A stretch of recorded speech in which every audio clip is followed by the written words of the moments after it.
Okay. Hi. We're going to do this through my drawing program, although don't worry, I'm just going to use a basic, basic pencil tool. So it should be nice and simple just drawing on paper. And I'll try not to use the undo button too often once we get started, because I know that you can't use the tools that I have here. But let's start with faces, because you talked about that. I'll show you what I normally do and what I learned in art school. The best way to start off with different expressions, different faces, is just to do a really, really messy sketch. It can even look like this. I know that that doesn't look right, it doesn't look like anything, but it doesn't need to be pretty right off the bat. This entire thing is going to change. This is what's going to be our head. So, I know you've seen measurements that kind of look like that cross. That is supposed to help measure out eyes, a center of the face, and the angle of the mouth. And by angle, I mean this. This angle right here, this kind of curve we have, is sort of what we want the top of our mouth to line up with. That cross does not need to be perfect. The whole point of doing it in this messy way is to keep your hands as loose as possible. Keep the drawing loose. Don't go slow. Don't worry too much about like perfect lines, perfect symmetry. That's where everything's going to get messed up. When you start off messy, measurements can be a little more accurate. It doesn't seem like that would be the case, but it is. So, we're going to do the head shape before expressions, and then I'll erase some of this and clean up. But let's say that this curve at the top is the top of the head. We're just going to do a pretty blank expression. You want to bring the head and forehead down to this center line that we just did. Cheekbones will come out, and then you can bring the chin down wherever you want or as far as you want. It just depends. We could do it pointy like that. We could have somebody with a more square, short chin like mine. Whatever you want.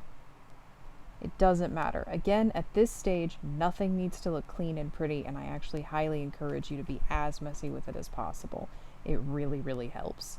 This is how I do all my drawings now. Cleaned it up just a little bit, but that's about as much as I need to clean it. So, real quick, now that we have a sort of generic shape of the head, let's touch more on the cross in the middle. You might notice that it's at a bit of a curve here in the center. That's because faces are three-dimensional, as we know. If I did this and just did a straight cross, there would no longer be any dimension or curve to the face. It's hard to picture it when it's just 2D like this, but the whole thing is going to have curves. Faces protrude out with noses and mouths kind of sunken in sometimes. It just depends what angle you do it at. And the hard part is trying to envision that before you've actually put it on paper. So just pretend that you have drawn a circle and that these lines are pulling the face out and upward, almost like it started like this, and that once you drew those curves, it actually pulled the whole thing out. Picture it like that. It helps a lot. So, get rid of that arrow. Let's actually start drawing on the face. I'm going to clean up because we don't need this circle anymore. It's just a base. Most of the time when you do circles like that and create a basis, it's for pose practice with actual stick figures. I'll do a really quick example of that, but like really messy face, neck. Let's do somebody with their hand in their pocket. These measurements for these kinds of stick figures, that could be a whole different video and discussion. Also, I don't know if I mentioned at the beginning, I am screen recording, so if I get any messages, you're going to see them. Any notifications, and you're sending me messages right now talking about Stephen King, so yeah. This is basically why we keep it messy. This really helps with pose practice. This is how I do all of my poses. And again, this could be a whole separate video. So if you want to test more of these out, I highly recommend looking at reference photos of people in random poses and trying to copy it with the stick figures. So we'll touch on that another time if you want to. And I can kind of show you how to measure this out. And once you're comfortable enough with it, you can just do it on your own. and create whatever pose you want. It just depends on how you want to do this. So ignore the tools I'm choosing. I just wanted to pick a different pencil that would erase that faster, but yeah. Alright, so I'm not crazy about the head shape that we have here. I think it looks a little too squished, so I'm going to extend it just a little bit. But that's only because I already have an image in my mind of what I want this to look like. So just play around with it. At this stage, it does not matter. Alright, sure, that'll work. So we have the face at a bit of an angle. Let's actually work with the measurements that we created. The nose is going to be in the center of the face, as we know. Eyes will be above this center line. Normally when I draw the line, I'm picturing it as cheeks, ears, nose, mouth, if that kind of helps. You just want to fill in the face. With different faces, all of those features are going to look a little different. For some, it might be that the cheekbones pull down and they have a bigger nose, and then the mouth is down here. That's very cartoony, but it doesn't matter. Eye shapes are going to be a little bit different. Maybe they're going to be kind of sad. Maybe this person has, like, cat eyes a little bit. It doesn't matter. All that matters is you know where you're putting all of your features. So when I draw faces, just gonna clean that up so I have more room, I like to start with the eyebrows. I measure it out. There are some measurements that look really complicated, but again, you just have to work with what you're picturing. So I know where all the expressions are going to be. They're going to fit in this area on the face. You need to remember how much space would be free outside of the mouth. Your chin will always be an extra space. If you're doing an open mouth concept, the rest of the face needs to stretch with it. I've made the structure of the jaw very small here, so there isn't a lot of room for this character to open their mouth.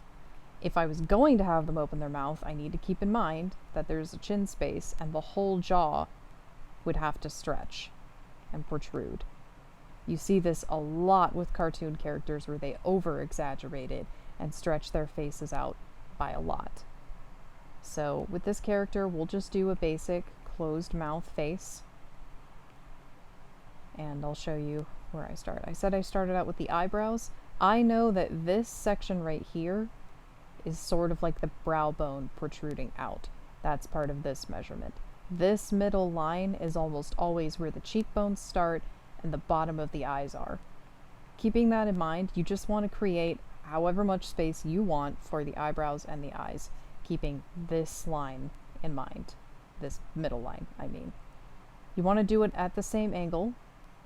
That's what's going to help with perspective, because I've done my line like this.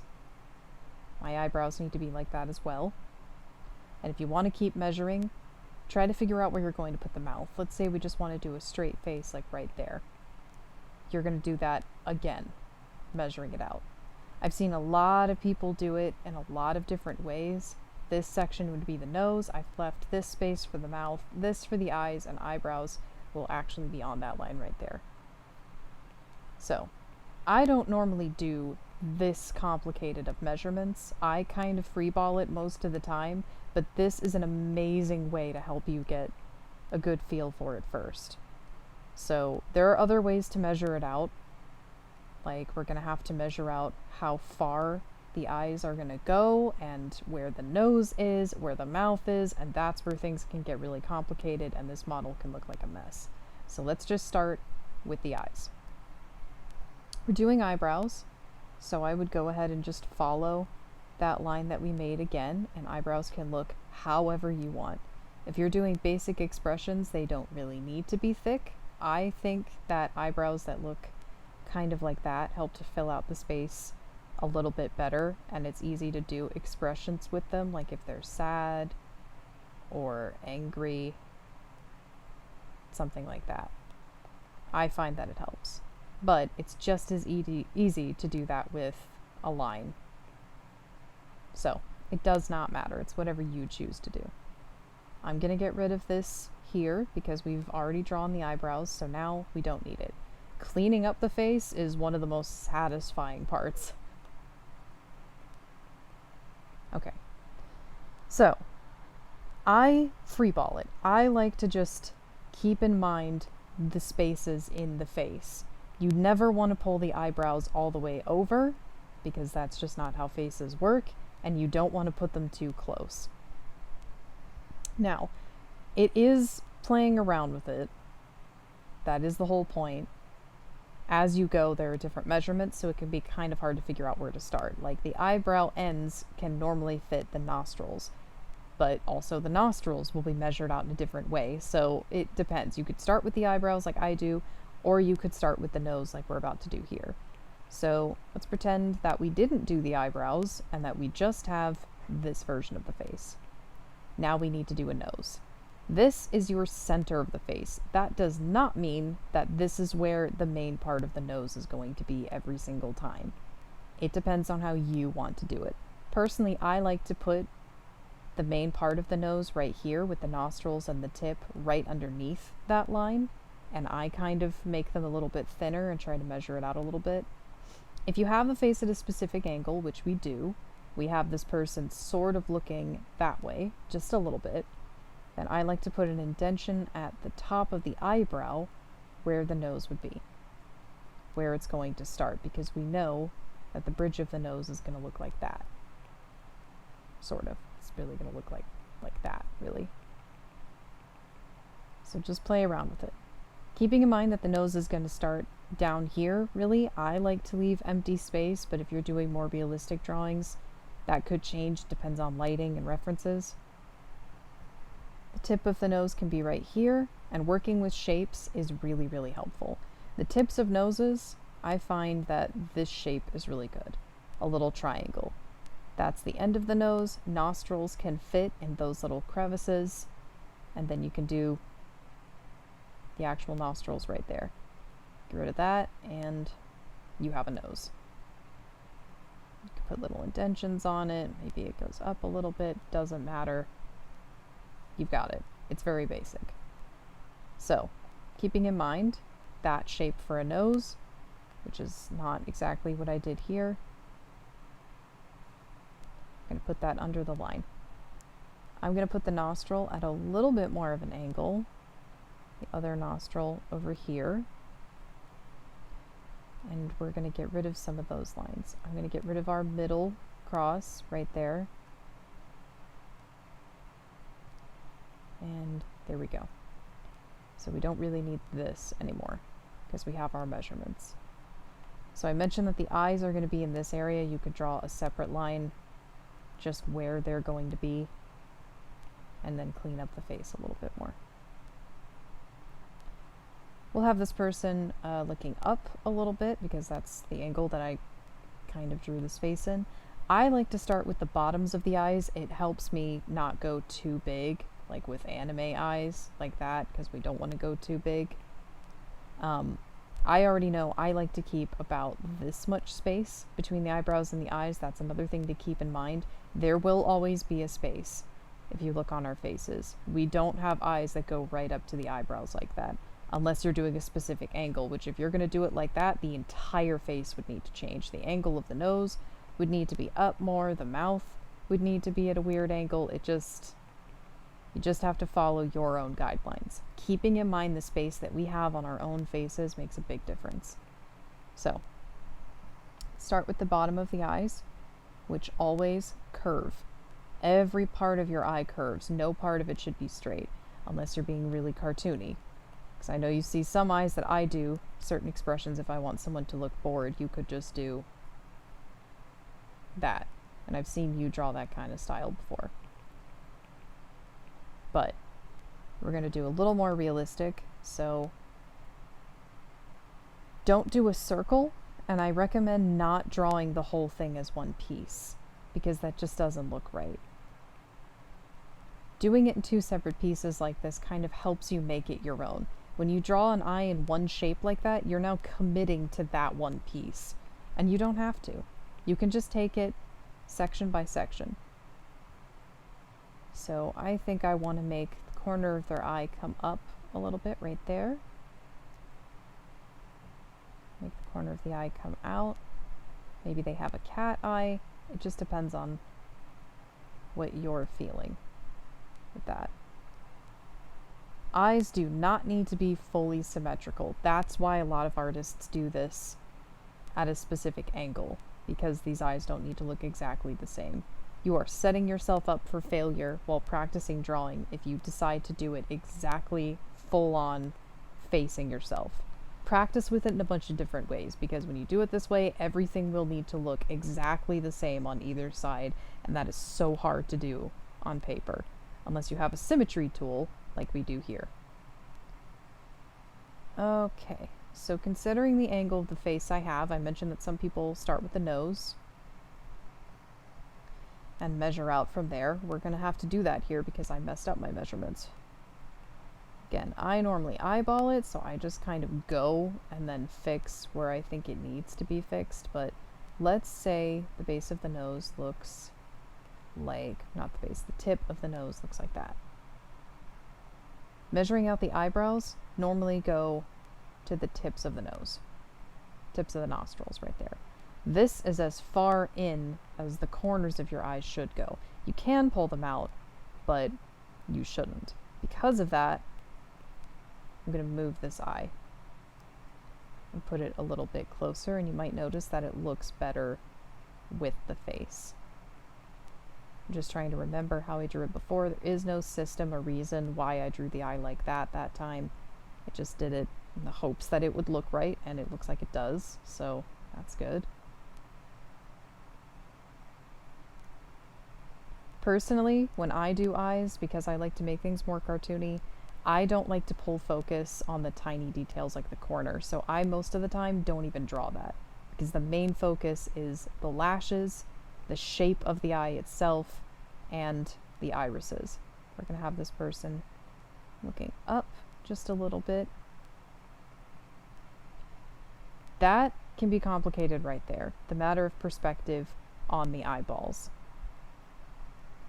And it's a little hard to explain. If you're looking at faces, one thing that I had to figure out was, let's say we have a smiley face that's at more of an angle, like that.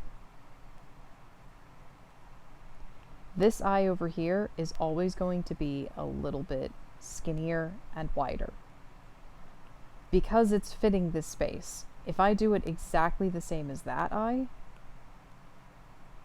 it's not really gonna fit that well, and it would come out of the face. As we know, eyeballs don't do that.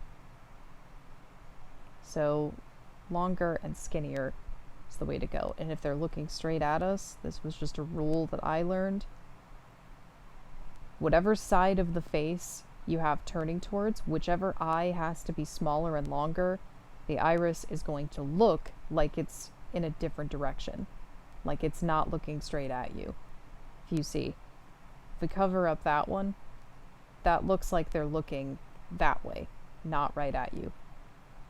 But with both, it makes a big difference. I learned about that kind of recently. I had issues with it where I was trying to draw the other iris like that, and it just looked off. Now it looks like they're looking in two totally different directions. That's something to keep in mind. It's just a cute little rule. The eye that's smaller will always have to look a little bit different.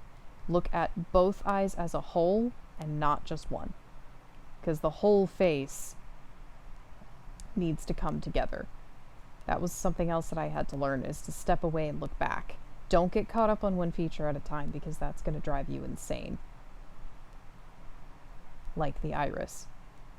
Oh, look at that. I messed up the angle of the nose, which I didn't even notice until I came back and looked at the drawing again. So, it's very helpful. Do the tip of the nose like that. There we go. Okay, so you've seen how I do eyes. This is just kind of, it's kind of a cheat. Normally when you pick a light source, you pick a highlight, and the highlights help with the eyes so much, but let me just show you how I do it. I draw the pupil, which should always be in the center of the iris. We've already positioned the iris where it needs to be, so just keep it simple, remembering that this would be a full circle. Keep the pupil in the center.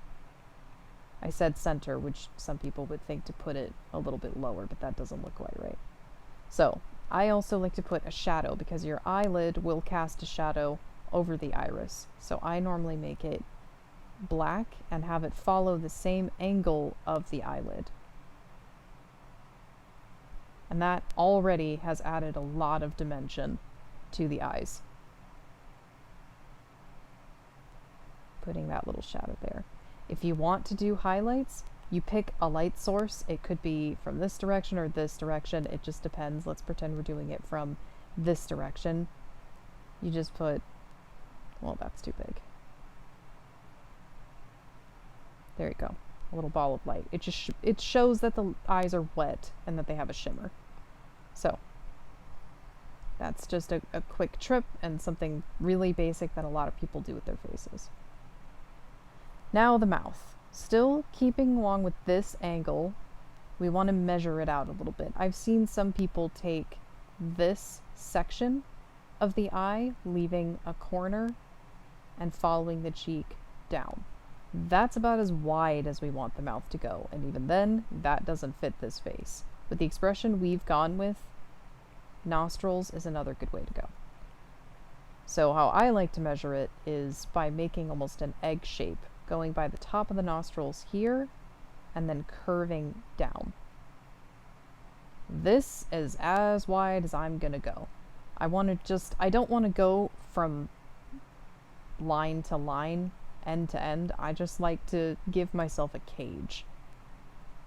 This is it. No other part of the face matters. This is the only space I'm working with now. So I'm gonna end this video pretty soon. I don't want to go too long, but this is just sort of the basics.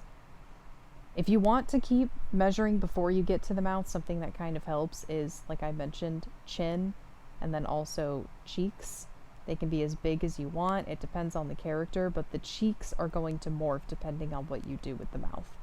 So like if I have them smiling, which that is not proportionate, that's going to pull the cheeks up, which is why you see a lot of characters get that kind of rounded part at the bottom of their eyes. But that's not what we're doing. We're going to do a pretty simple expression and just give her the mouth.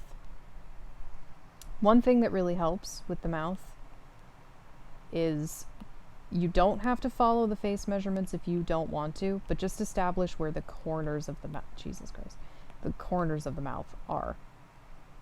Like if I want it to be this wide, I think that looks nice. These little dimples make a huge difference. It adds more dimension to the character. It adds more dimension to the mouth, and now makes it look like the corners of her mouth are actually pushing the skin on her face in a little bit. Granted, I've made her look like a frog, so one thing that helps if you make those too big is drawing in lips. Just going from one end to the other. They can be round. I normally do the top lip and then just a line to show where the bottom is. I like that look a lot. Some people like this look. If you want to do it like that, just depends. Which I actually think that looks nice. When I measured out the chin, again, the mouth I sort of play with. It can change the whole face, but it doesn't really matter how big you make it. Everyone's face is different, so these measurements will not be the same every time. You can see that I didn't pull the bottom of the lips down to the top of the chin here, because I didn't need to. I think this looks nice. As long as I left a space for the chin, I'm happy. Personally, I think this expression looks pretty good. It's simple. This is just the really basic line work for it. We don't really have anything crazy going on. We don't need to worry about shading or coloring or the dips in the face. If you're just doing something in this style, this is about as crazy as you need to go. Let's clean up the nose a little bit and just leave what we think would look good. I don't want to leave too much of an outline. I'd like to give it some dimension, but not too much. And I think I'll maybe leave it at... I actually liked it when it had more dimension. I said I wouldn't do the undo tool too much, but I've used it quite a bit during all this. Alright, we'll leave it at that. Sure. So, there we go. We have our character. Last thing I'll say is the hairline. It's the same as the chin. You want to leave space for the forehead, so just follow the curve of the outside of the head, this part, this whole area out here, just follow that curve and go around. That right there doesn't seem like much, but it's established where the roots of the hair are going to start. So, and then with ears, corner of the eyes out are where the top of the ears should be. That can change as well. I've seen some people raise them. It depends. Everyone's face is different, but for the most part, the corners of your eyes will pull towards your ears. So because I did this, the eyes like that, the corners are going to be kind of out to here. The ears are not pulling the skin up like they would here, if that makes sense. So we'll do her ears like that. Put just an indentation of it over here, just like with the eyes, because we're doing it at an angle. This ear is going to look smaller and we're only going to see a little bit of it. That helps with dimension and perspective. Ears can look however you want. It does not matter, I'll be honest. People don't pay attention to ears. As long as it's not just a flat nub sticking out of the face, you're fine. You may have noticed with our D&D characters, sometimes I just do that. And that's enough. It does not matter. It doesn't make a big difference. So, I won't do anything crazy with the hair. I'll just do a little basis. Something really simple. Let's give her a bob, like really short hair.